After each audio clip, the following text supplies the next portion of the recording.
They came from the stars without warning. No one knew their name at first. No one understood their language. But we all saw their ships, huge, black shadows that blocked out the sun. The sky turned red as fire rained down. In one day, the great cities of Earth, New York, Tokyo, London, Mumbai, were destroyed. Not in battles. In seconds. Their weapons were beyond anything humans had ever seen. Some say they used energy. Others say it was gravity. But the truth didn't matter. Earth fell fast. The Xilari, that's what they called themselves. Cold, tall, eyes like glass, voices like wind over ice. They didn't speak to us. They didn't give warnings. They just erased what they found. Humanity tried to fight. Soldiers stood their ground. Pilots flew into death. Scientists worked night and day, hoping for a miracle. But nothing worked. Missiles failed to reach the alien ships. Lasers bounced off their shields. Entire armies vanished in moments. People ran. They filled underground bunkers, submarines, space stations, anywhere they thought they could hide. Some begged for peace. Others prayed. But the Xilari didn't care. They moved across the planet like a plague. Satellites went dark. Communications broke. One by one, nations fell. And then, silence. The last human broadcast was from a woman named Commander Elise Park. She stood in front of a cracked wall, blood on her face, smoke behind her. Her voice shook, but her eyes were strong. "If you can hear this," she said, "we were not weak. We were not fools. We stood and we fell, but we will rise again. Remember Earth. Remember us." Then the screen turned black. The universe believed humanity was gone, crushed, forgotten. The Xilari moved on to other systems, hunting other species. They had done this before. Conquered, destroyed, erased. They believed in control. They believed chaos was a disease, and they believed humans were a threat to that control, a mistake to be wiped out. But not all humans were gone. Far from Earth, on a moon called Lisa 7, a hidden colony survived. It wasn't large, maybe 10,000 people. Scientists, engineers, farmers, ex-soldiers. They had escaped during the first wave of attacks, hidden by chance. For years, they said nothing. They turned off all signals, covered their heat, buried their structures. Lisa 7 was a quiet place, and that saved them. The children born there never saw Earth. They only knew it from stories, tales of blue oceans, green forests, tall buildings, and warm sunlight. They listened to their parents whisper about home with tears in their eyes. And they learned. Every child was taught survival, strategy, and history, not just to live, but to prepare. They called themselves the Last Flame. They built in silence, trained in shadows. They created machines from scrap, learned the Xilari's tech. They didn't speak of revenge. Not yet. But every person carried the memory of Earth like a fire inside their heart, waiting. Then, after 12 years of hiding, something happened. A signal. Faint. Old. Human. It came from deep space. A satellite. One that should have been destroyed during the invasion. But it wasn't. It was alive. And it was sending data. The leaders of the colony gathered.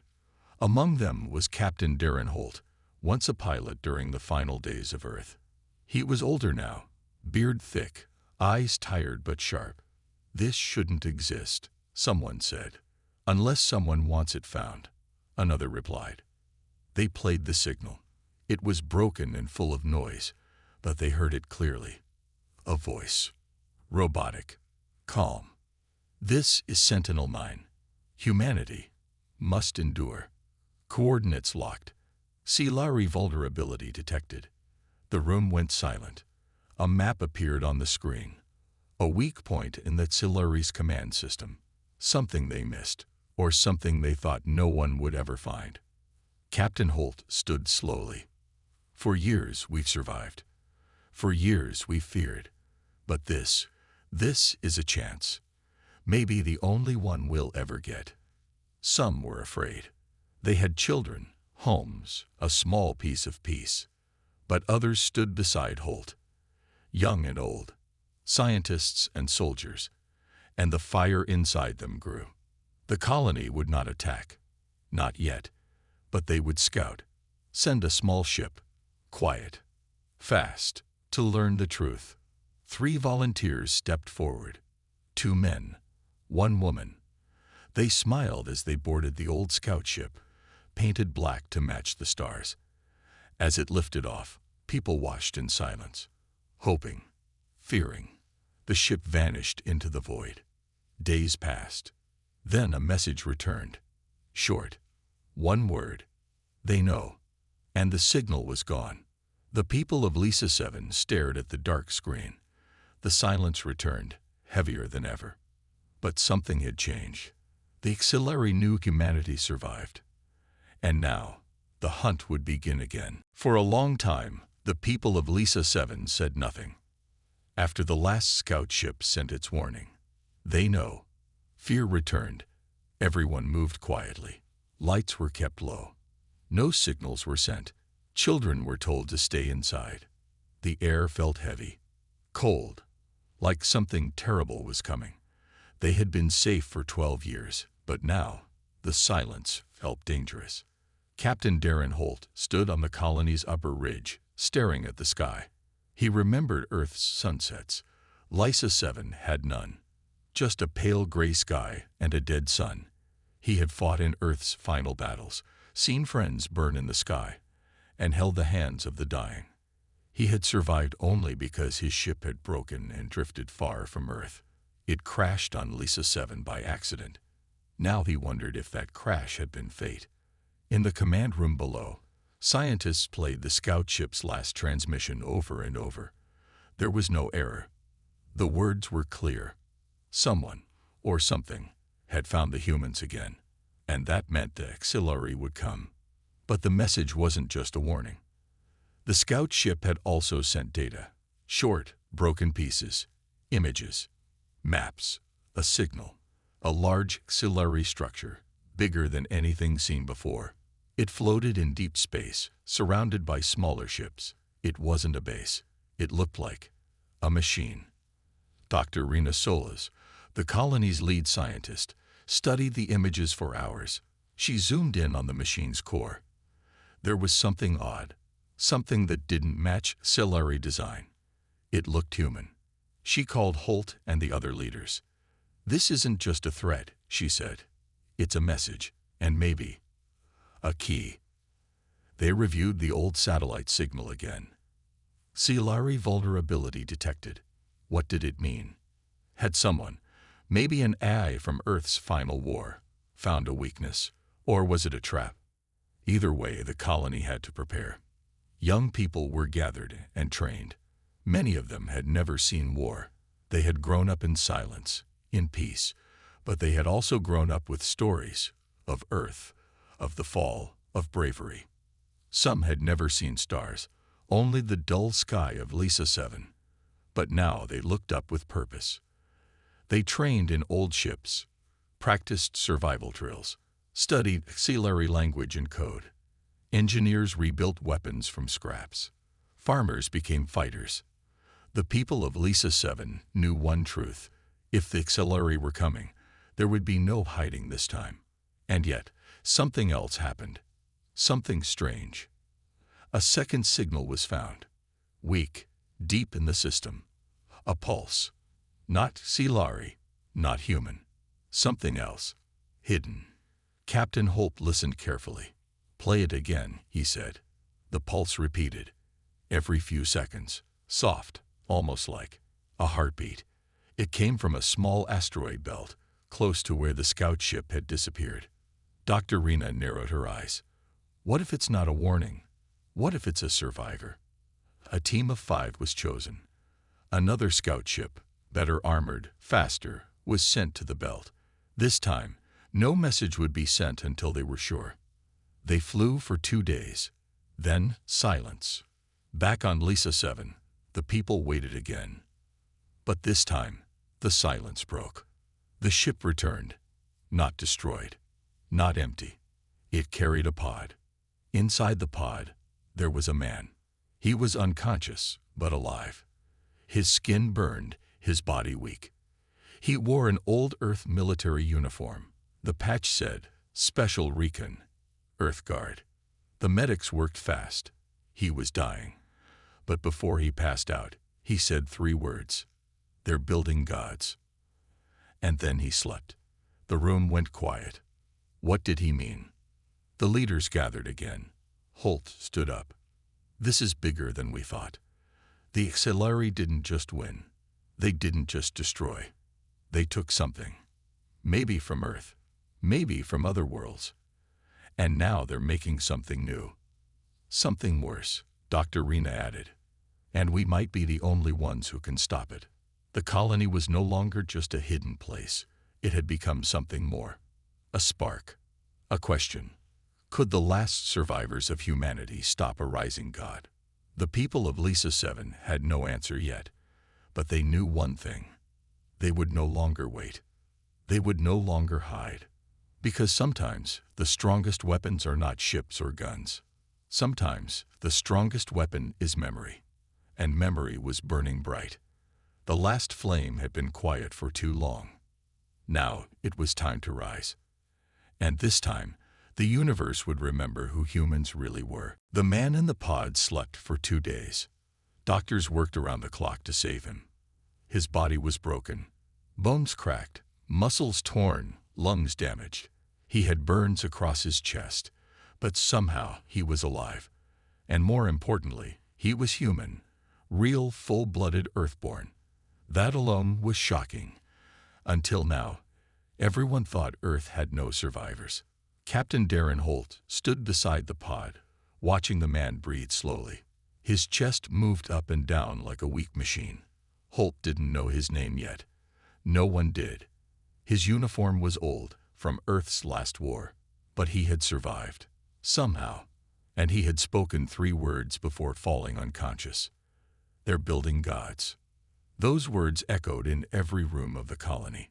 People repeated them in whispers. The children didn't understand, but they felt the fear. The adults remembered ancient myths, terrible power, lost knowledge. No one truly knew what the words meant, but everyone understood the danger. Dr. Rena Solas ran tests on the man's blood and brain. What she found shocked her. His DNA showed signs of exposure to alien tech. HFY biomachines. Not infection. Not control. Something else. Something that had helped him survive things no normal human could. He's been changed, Rena told the council. Not by choice. He's enhanced. And I don't think he's the only one. The pod had more than just the man. It had data, broken files, half-burned records, strange diagrams. Some were written in HFY code, others in Earth's old military language. One message stood out. Project Titan. Status. Incomplete. They dug deeper. Project Titan wasn't just a mission. It was a secret Earth operation during the final days of the war. A desperate plan. Earth scientists had started studying HFY tech, hoping to use it to defend the planet. But the project vanished when the invasion began. Everyone thought it failed. Now, it seemed the project had lived on, in this man.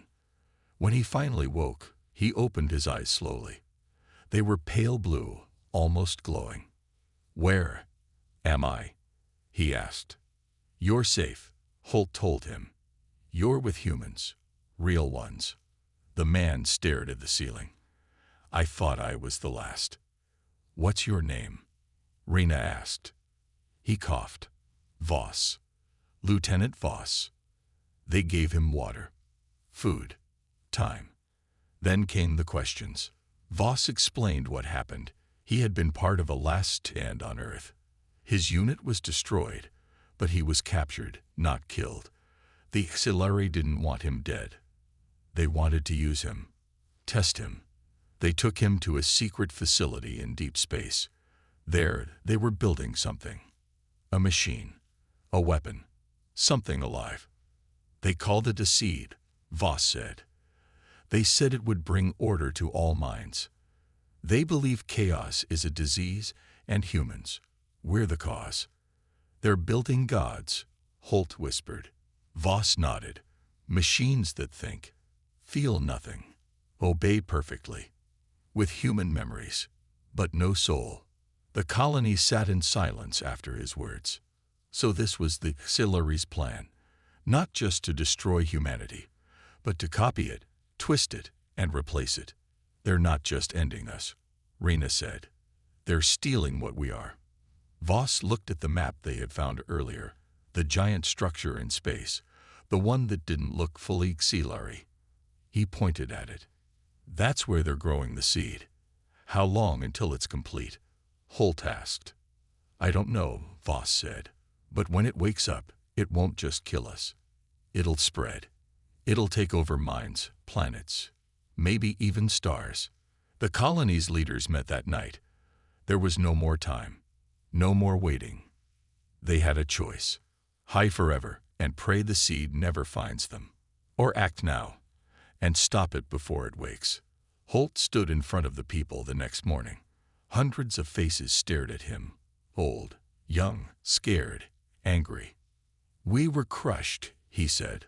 We were forgotten. But we were not erased. Not yet. We have one chance to strike back, to stop something worse than extinction, to fight for what makes us human. Silence. Then someone stepped forward. A young engineer named Maiko, barely 19. I'll go. Then another, a former farmer turned mechanic. Me too. Then more. Soldiers, pilots, mothers, teachers. In the end, over 50 volunteered. They would form the first real strike team in 12 years. Their mission was clear: reach the seed before it's complete, and destroy it. As they prepared, Voss walked with Holt toward the launch bay, his body still weak, but his eyes burning. You think we'll win? Holt asked. Voss didn't answer at first. Then he smiled. I think they forgot who we are. The first human warship in over a decade rose into the sky. No flags, no songs, just silence, and the fire of memory. The last flame was no longer hiding. It was moving toward war, and this time it would burn everything in its path. Would you like part 4 now? The stars were quiet, but the silence felt wrong. The ship Valor's Edge moved through deep space like a ghost. It had no bright lights, no loud engines. It was built to be silent, invisible. A stealth ship made from old Earth tech and new tricks from the colony. It carried 50 humans, fighters, engineers, scouts, and one man who should have been dead, Lieutenant Voss. Captain Holt stayed behind on Lisa 7, watching from the command center. His voice came through only once. Good luck. Make them remember. And then the team was on their own. Inside Valor's Edge, the air was tense. No one spoke unless they had to. Everyone had the same thought. They were flying straight toward a nightmare. The HFY seed structure was still far away, but its presence could be felt in the data. Strange signals, twisted code, pulses that almost felt like thoughts. Lieutenant Voss stood at the front of the ship, staring at the map. His body still ached. Scars covered his skin, but his mind was sharp. He remembered every detail of the seed facility. The layout, the guards, the way the machines hummed like they were breathing. They don't guard it like a base, Voss told the others. They treat it like a temple, like it's sacred. Then we'll break their god, said Maiko, the young engineer. The ship dropped out of stealth near a frozen moon. From there, they sent out drones, small, silent eyes to watch the seed from a distance. What they saw chilled them all. The structure was alive. It floated in space like a black heart. Its surface shifted, moving like skin. Lights flickered along its sides in patterns no one could understand. Around it, small HFY ships drifted in circles, not flying like normal patrols, but orbiting, like worshippers. It's growing, Rena said over comms from Lisa 7. The signals show faster pulses than before. It's learning. How much time do we have? Asked the mission leader, Commander Arlandos. Not much. Maybe days. Maybe hours. Voss stepped forward. There's a docking point, hidden near the lower ring. That's how I escaped. If it's still there, we can get inside. The team prepared. They wore black armor. Light, fast, strong. Their weapons weren't fancy, but they were deadly, designed to cut through Silari shielding. They moved like shadows, trained for this moment. As they left the ship in small pods, they felt it. The Seed was watching. No alarms, no movement, but something pressed against their minds, like a whisper they couldn't quite hear. They'd reached the docking ring. It was still there, just as Voss said. The door opened without a fight. No codes, no force. It simply let them in. That was the first warning. Inside, the Seed was worse than any of them imagined. It wasn't metal or stone. It was grown. Walls pulsed like veins. Floors were smooth and warm. The lights glowed from under the skin of the structure. They didn't walk through a base. They walked through a body. It's part machine, Voss whispered. Part mind. They split into 3 teams, one to plant charges, one to reach the control core, and one to guard the exit. Everything was timed. 10 minutes in, 10 minutes out. But 5 minutes in, the Seed began to change. The walls shifted. Shapes moved under the surface. Voices echoed through the halls, not spoken, but inside their heads. You are broken. You are chaos. You are not needed. Soldiers screamed. Some dropped their weapons, holding their heads. Others fired blindly at the walls. Voss shouted, "Focus. It's not real. It's inside your mind." The teams pushed forward. Maiko reached the central power node and placed the first charge. Sweat ran down her face. Her hands shook, but she kept working. Another team reached the core. What they found wasn't a machine. It was a body. Huge, human-shaped, wrapped in Silari metal and wires. Eyes closed, skin pale, but alive. It was made from humans, grown from memory, flesh and data stolen from Earth. A living seed, waiting to wake. It looks like us, someone whispered. Worse, Voss said. It remembers us, but it doesn't care. They placed the final charge at its feet. Then the Seed opened its eyes. You are not needed. The station shook. The exit team called out. Doors are closing. Something's coming. Creatures poured from the walls, twisted, broken copies of humans, faces wrong, bodies twisted, copies made from stolen data and failed tests. The team fought their way back. Every bullet counted. Every second mattered. 1 man fell, then 2. Maiko took a hit to the shoulder, but kept moving. Voss grabbed her, dragged her to the pod.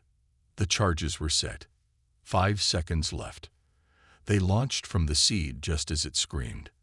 Then, light. A silent explosion lit up space. The Seed cracked, its skin peeling, its false god burning in the fire. Back on Lisa 7, Holt watched the screen. Then he smiled. They remembered. Humanity had struck back. And this was just the beginning. The Seed was gone. The explosion had ripped it apart. A black fire spread across its body, tearing through its living metal and burning the false god inside.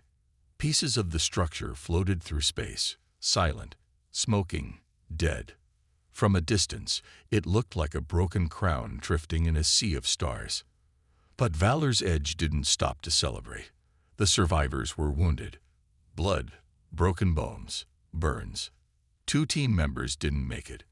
Maiko sat in silence, her arm bandaged and her eyes staring at the floor. Voss was still breathing hard, his body covered in cuts but alive. The mission had succeeded, but the cost was heavy. And the war was not over. Back on Lisa 7, the people cheered when the news came. They wept, shouted, held each other. For the first time in 12 years, they had struck a blow. The Xilari's strongest weapon had been destroyed, not by a fleet, not by a machine, but by humans who refused to die. Captain Holt stood at the edge of the command room, watching the live feed.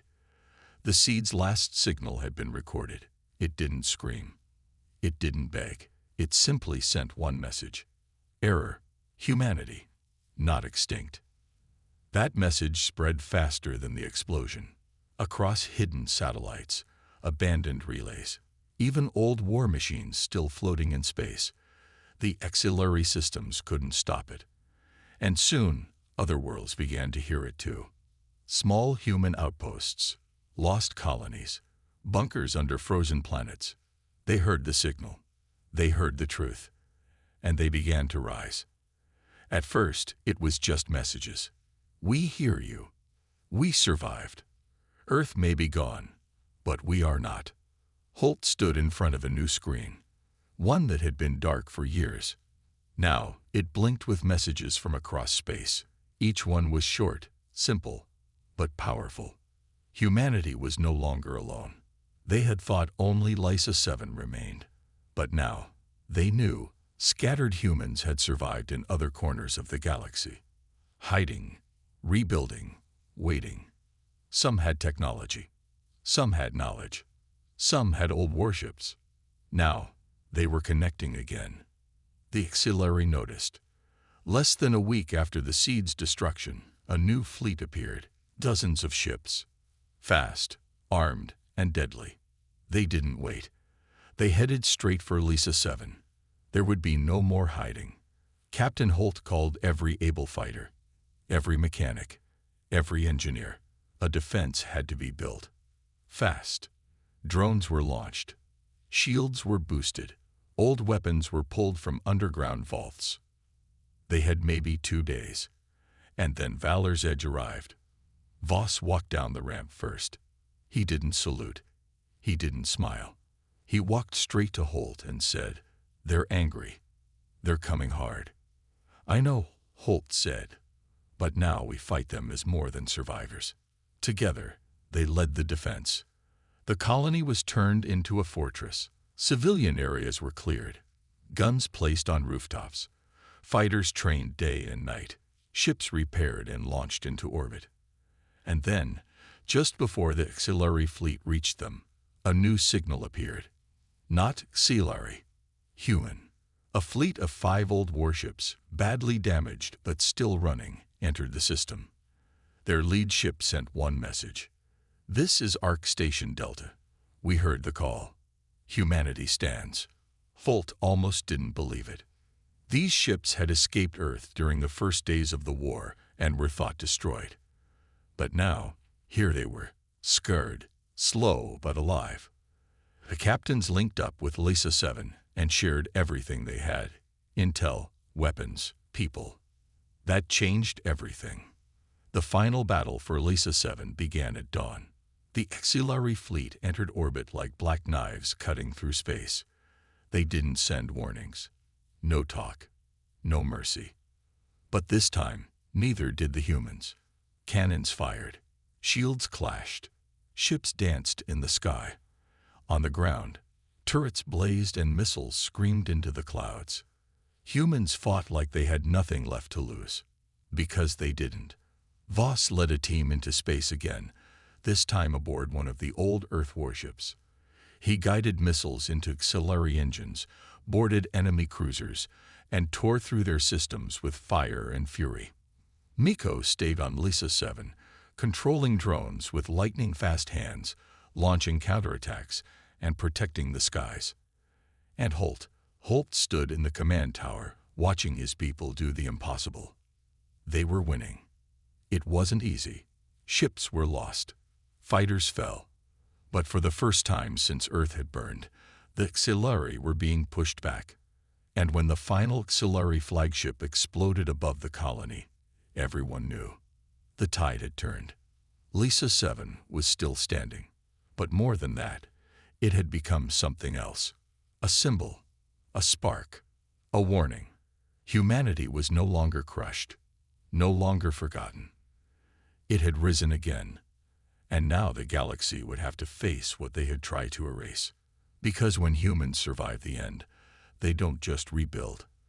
They come back stronger. And this time, they weren't just fighting to live. They were fighting to lead. Lysa 7 was no longer just a colony. It was a command center, a stronghold, a flame in the dark. After the battle, people from all over the galaxy began to arrive. Small ships, old freighters, even damaged escape pods. They came from every corner. Survivors, engineers, scientists, fighters, all human, all carrying the same message. We are still here. Captain Holt watched them land every day. He met each crew with a firm handshake and tired eyes. The war had cost them all something. But now, there was purpose. A new plan.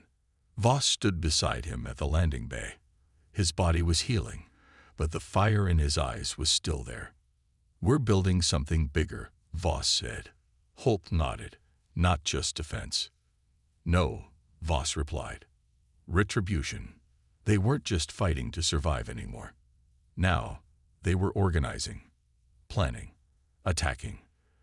The Xilari were still out there, strong, cruel, and ancient.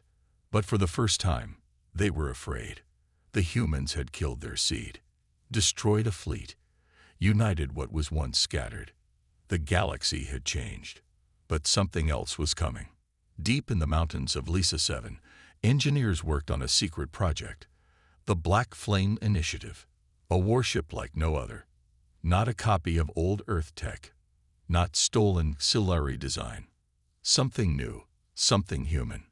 Miko was in charge of the main systems. She hardly slept. She lived in the control room, fingers flying across screens, testing every sensor, adjusting every engine. "This ship won't just fly," she told her team. "It'll hunt." The ship was named Iron Vow, and it would carry the message of a rising humanity. Meanwhile, Rena had uncovered something strange in the Xilari code left behind from the seed. She found hidden patterns, coordinates, symbols, something buried deep in the structure's memory. She brought it to Voss. "This isn't just a defense system," she said. "This is a trail." "A trail to what?" he asked. Rena hesitated. "To where they were made. The Xilari homeworld." It had always been a myth. No human had ever seen it. The Xilari were too many, too spread out, too careful. But now, they had a path. A weak one, but real. The leaders of the human colonies met in a hidden chamber. Representatives from 7 surviving worlds sat at a round table for the first time since Earth fell. Holt stood at the center. "We've waited long enough," he said. "They hit us first. They hunted us, tried to erase us. But we're still here, and now, we strike back." Some leaders were afraid. "We don't have the strength," one said. "If we go to them, we may lose everything again." But Holt raised his voice. "We don't go alone." He turned on the screen behind him. Dozens of ships blinked into view, some small, some massive, all human, all ready. They've joined us. They believe. We don't go to die.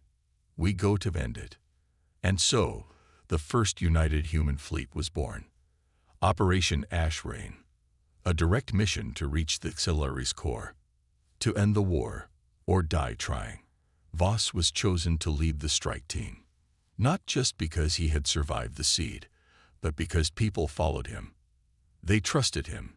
He had seen the worst, and kept fighting. He stepped aboard Iron Vow, now fully built. It was black and sharp. No paint, no banners.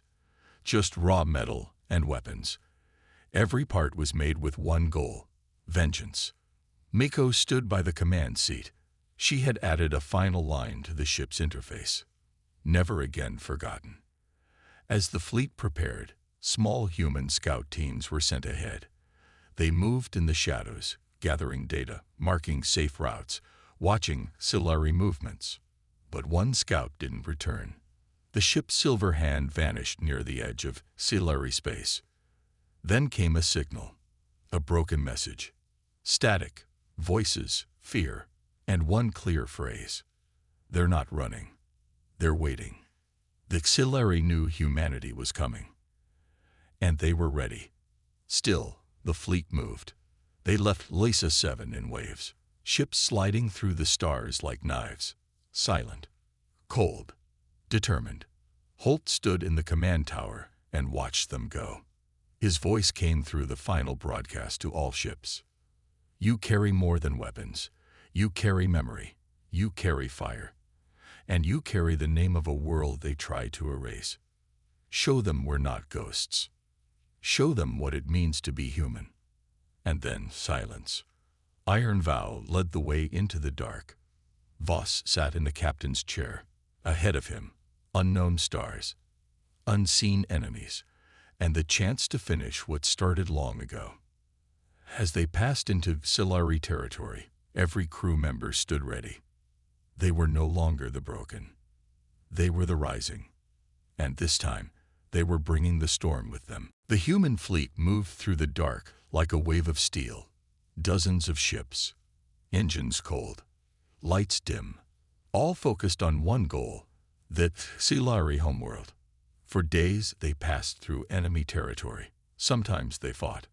Sometimes they slipped past. But each time they got closer. The Xilari didn't rush to stop them. They were quiet, watching, preparing. Voss knew something was waiting. From the bridge of Iron Vow, he watched the stars carefully. He could feel the trap coming, but he didn't stop. He had come too far to turn back. And then, finally, the fleet reached the edge of the system. In front of them was a planet unlike any they'd seen before. Dark, covered in towers and spires, covered in Xilari. It wasn't a city. It was a weapon. This was no peaceful world. It had no oceans, no green fields, just metal, machines, and the cold silence of war. The human fleet paused. No shots fired. No greetings. Then the message came. Not through screens, not through comms, but directly into their minds. You are mistakes. You should not exist. Return to silence. The message was calm, cruel, but humans didn't answer with words. They opened fire. The battle began like a thunderstorm. Lasers lit the sky. Missiles flew. Shields glowed and broke. Ships burned. But the humans kept coming. Every crew member knew this was the end, one way or another. Meko, now leading the weapon systems on Iron Vow, launched a full barrage at the main tower of the Xilari Command Center. Her hands moved faster than ever before. Her voice was steady. No more running. Other human ships followed. Boarding teams launched toward enemy stations. Rena led one of them, carrying devices that could shut down entire systems. She moved through fire and metal, planting codes that turned Xilari machines against themselves. And Voss. He landed on the surface. With a team of 12, he stepped into the heart of the Xilari world. The air was thin. The ground trembled with power. They entered the main structure. It was alive, like the seed had been, only worse. Walls pulsed, voices echoed. And in the center, they found it. The core. Not a person, not a leader, but a mind. A giant neural network, built from billions of years of stolen data. It controlled the Xilari. It remembered Earth. It remembered every human scream, every fire, every broken ship. It watched Voss walk in, and then it spoke. You are not special. You are not chosen. You are noise. We bring order. You bring chaos. Voss looked up at the great machine, and he smiled. Then let's make it loud. He placed the final device at the base of the core, a memory bomb, not designed to explode with fire, but with truth. It carried the full memory of Earth, its beauty, its people, its fall, its pain, and its rage. As it activated, the core screamed, not in sound, but in thought. Images of Earth flooded the network, faces of mothers, soldiers, children, songs, stories, death, rebirth. The things that Celery tried to erase now filled their perfect machine. It couldn't take it. It cracked. The core collapsed from within. All across the planet, towers shut down. Ships dropped from the sky. Celery units froze, confused, broken. Their perfect order, destroyed by human memory. Voss ran. The team barely made it out before the central tower exploded in a wave of white fire. Above the planet, the human fleet watched as the surface tore open.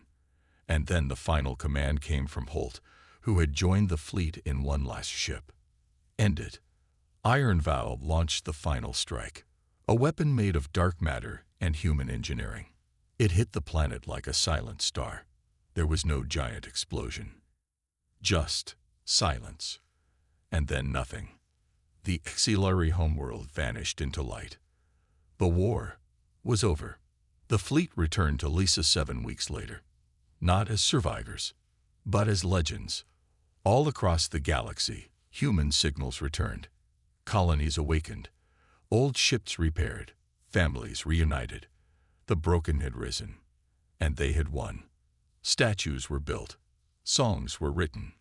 But more than anything, a message was sent across every human world, every open channel. We remember Earth.